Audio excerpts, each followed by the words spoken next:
CS2 has been nothing short of a disappointment. It's been an entire year since its release, and we've only gotten bare bones content and re-release material that should have been available at launch or even pre-launch, and massive delays on delivering basic features.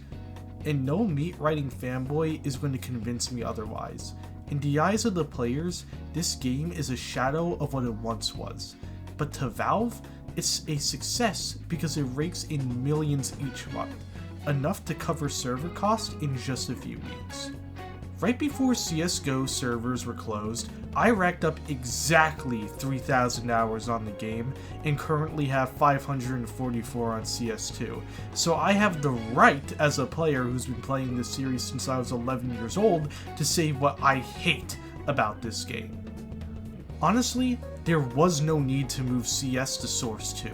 While I understand the new engine provides more possibilities and improves visuals, it came at a cost with removing a lot of original content that made CSGO unique. At this point, the game feels more like an alpha version similar to Deadlock, but instead, it's a barely half-baked game that actually managed to launch. What's the point of releasing it as a full game? CS2 should have stayed a beta until it was truly ready. Valve hyped players up with trailers in March of 2023, but promised a summer 2023 release for CS2, and it hurt them hard. The game clearly wasn't ready. It played poorly, and they didn't have enough time to polish it.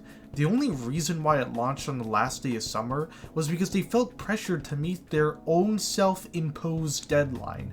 Hyping it up with 3 trailers in March set an unrealistic expectation. Sure, some changes like the improved smoke mechanics and lightings are good, but it's not enough to convince me that CS2 is better than CSGO.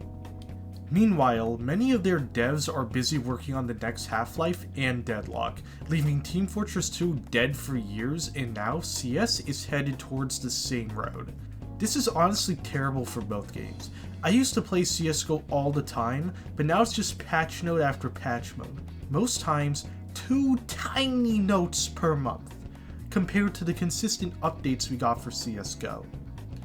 Speaking of Deadlock, I've been playing it a lot, and it's genuinely amazing. Despite being in a limited pre-alpha, it's far more enjoyable than CS2.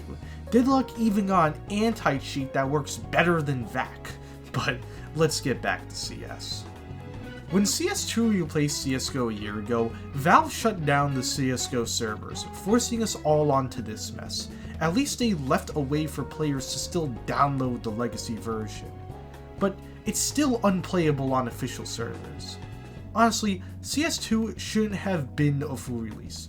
It should have stayed a beta until all the content was ready. If you compare the content available in the final version of CSGO to CS2, the difference is huge. The only notable improvements CS2 has brought is the Source 2's lighting upgrades, while which it is beautiful, can tank your system if you don't have a strong GPU and CPU.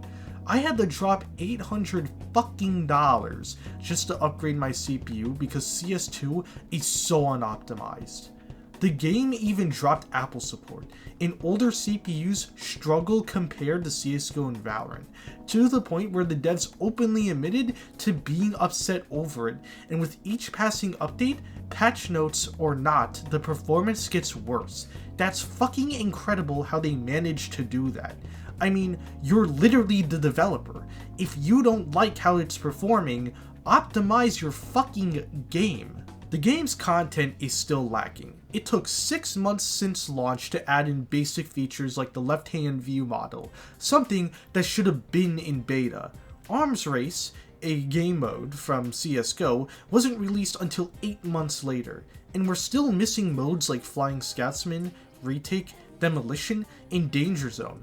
Maps like Train haven't even returned, even though Train was shown off in the CS2 trailers. And what about Cache? It's one of the most iconic maps, and it's still not in the game? Look, I know that Cache isn't owned by Valve, but the creator is working on it. Only problem is, he wasted time building this piece of shit of a map that plays awfully. The only benefit of it is that it manages to actually look good. Valve had the nerve to release a new case, but barely added any meaningful content with it. Every update over the past year has mostly been tiny patch notes.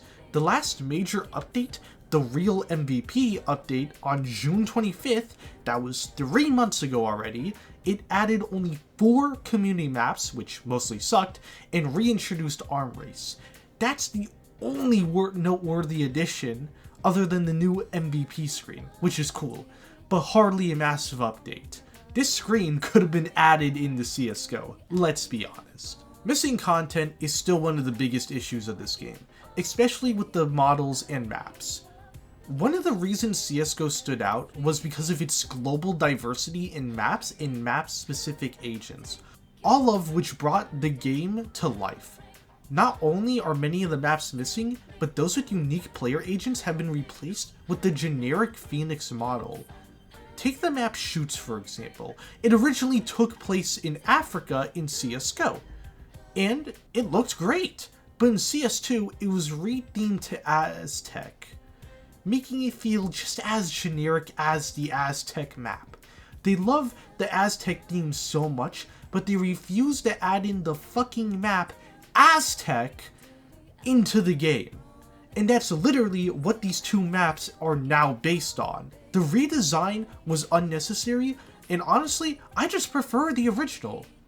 I mean, hell, the name of CSGO was Counter-Strike Global Offensive.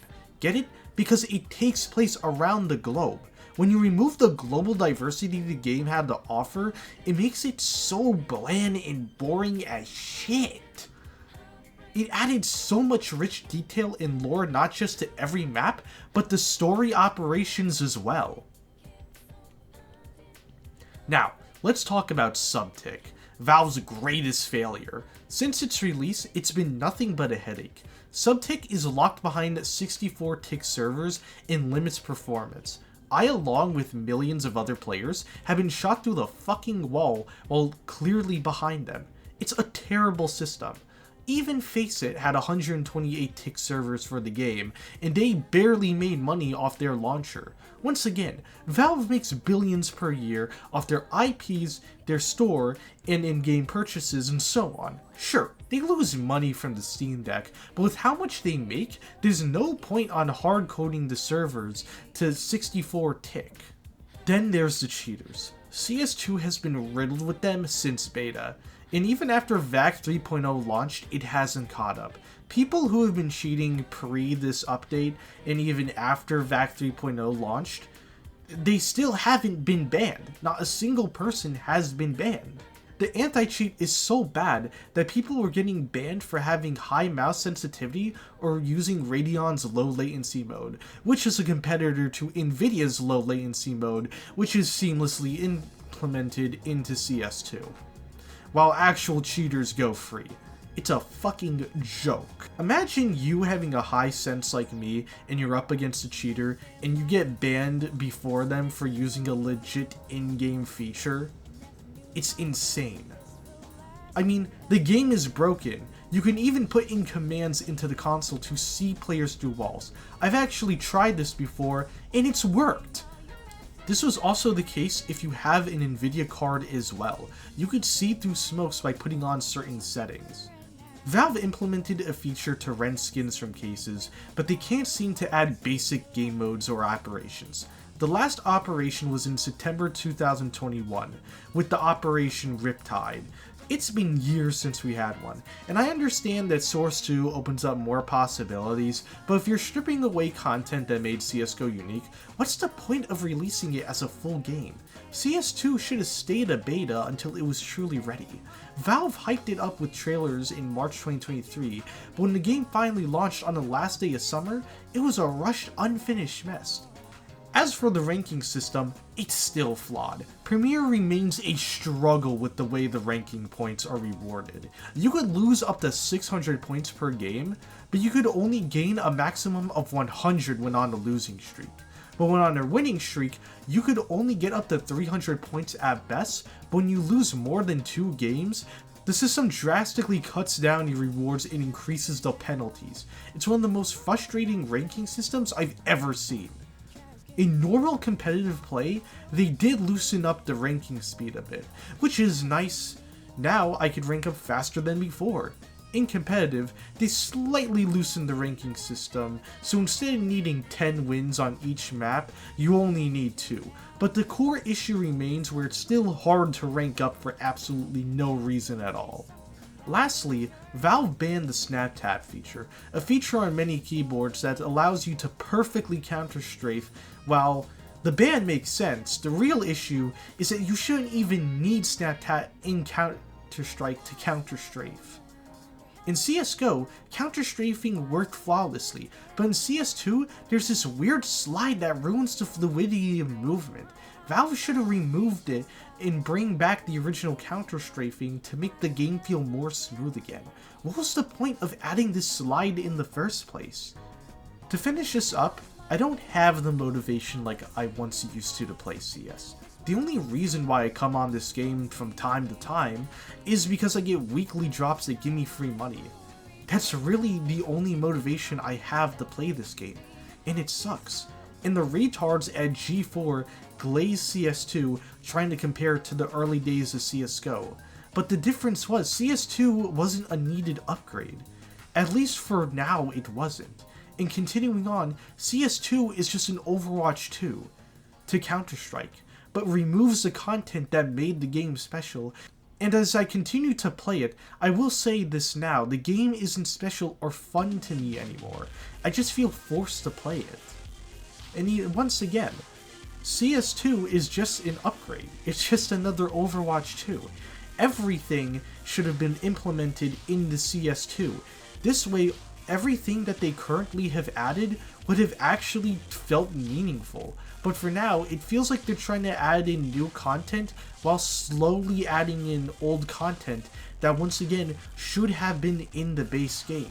But that's it for me for now. I guess you guys understand my frustration that I have with this game. I've completely lost faith in Counter-Strike and Valve. But once again, I must say that I have been enjoying their new game Deadlock.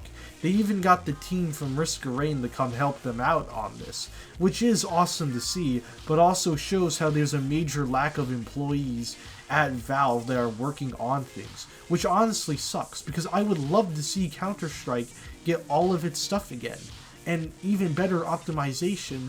This way, things would start to feel a lot better. I mean, hell, they didn't even tweet a single thing about CS2's first anniversary on the Twitter page. That's honestly sad to see.